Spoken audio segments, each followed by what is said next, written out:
sunshine. I realize I am in sunshine. The skies are turning blue.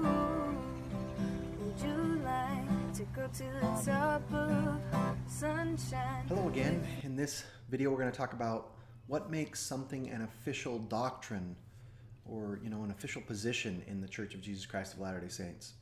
And to start off, I just want to say, I don't know. I don't know what the right answer is to this. So mostly I'm just presenting some of my ideas about this, but I don't know that there's an exact answer to this. Nevertheless, it's important to ask this question: what makes something an official doctrine? How does something get to that status? At least it's considered to be by most people in the church to be at that status.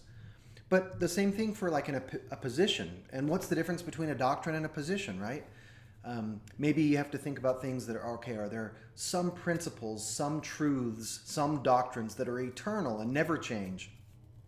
But are there some that change depending on the time, or change depending on the need, or other things? So I don't know what the answers are here again, but I think it's really important to think about what makes something more official, what makes something more, an eternal truth, an eternal doctrine, and what makes something more of an opinion or more of, just an idea. What we can say is that at least it seems that the most official thing that we have in the church is what's called canonized scripture. And so that means for something to become officially at that level, it requires the approval of the First Presidency, the concurrence of the Quorum of the 12 Apostles, and then it must be accepted in a sustaining vote of the entire membership. And so this has happened like in 1830 when the Bible and Book of Mormon were officially accepted with the organization of the church as part of the canon.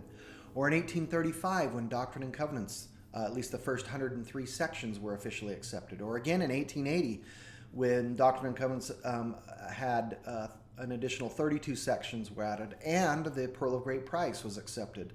Or in 1890 when polygamy was repealed in the official declaration. Or in 1976 when Doctrine and Covenants sections 137 and 138 were officially accepted.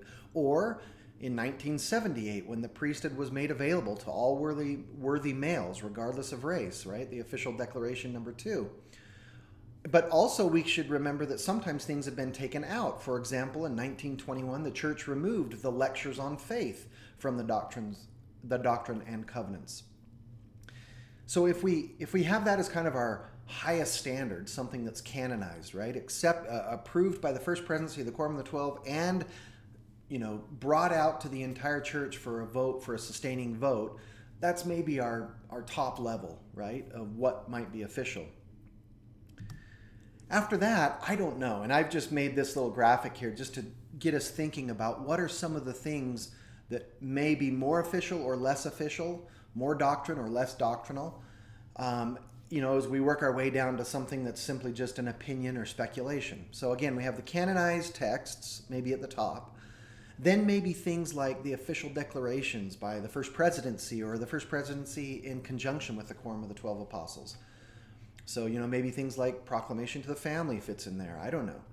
Then, obviously, General Conference is another area where we go for a lot of our official doctrines and for a lot of our things that we deem to be, some of the most important things that we ought to be believing in. But who's speaking at General Conference?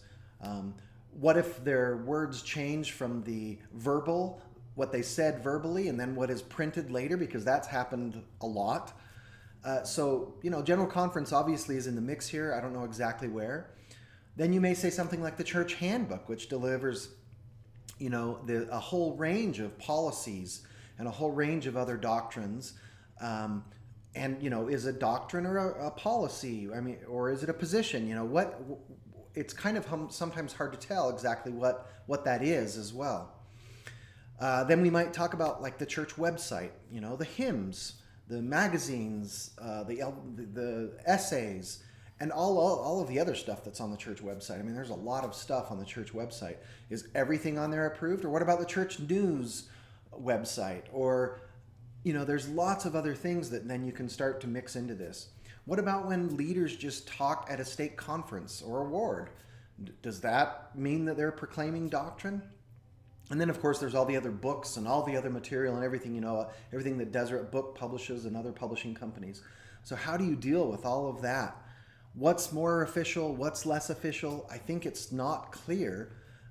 Although it is clear that some things definitely have to be more official and some things have to be less official. And clearly, leaders of the church are not always speaking for the Lord. Sometimes they can simply be giving their opinion or can simply be offering speculation about something. So figuring all of that out is not as simple as we once thought. So that's what I wanted to talk about in this video, is just think about what makes something more official or less official in the church. And the answer, again, I don't know for sure. I'm just presenting some ideas here. But in the other video, I'll be talking about the official position of the church, or at least what we might consider to be the official position of the church in terms of evolution and the origin of man. Sunshine with me. The doors are open, the skies are too. Sunshine is coming in for me and you. Sunshine.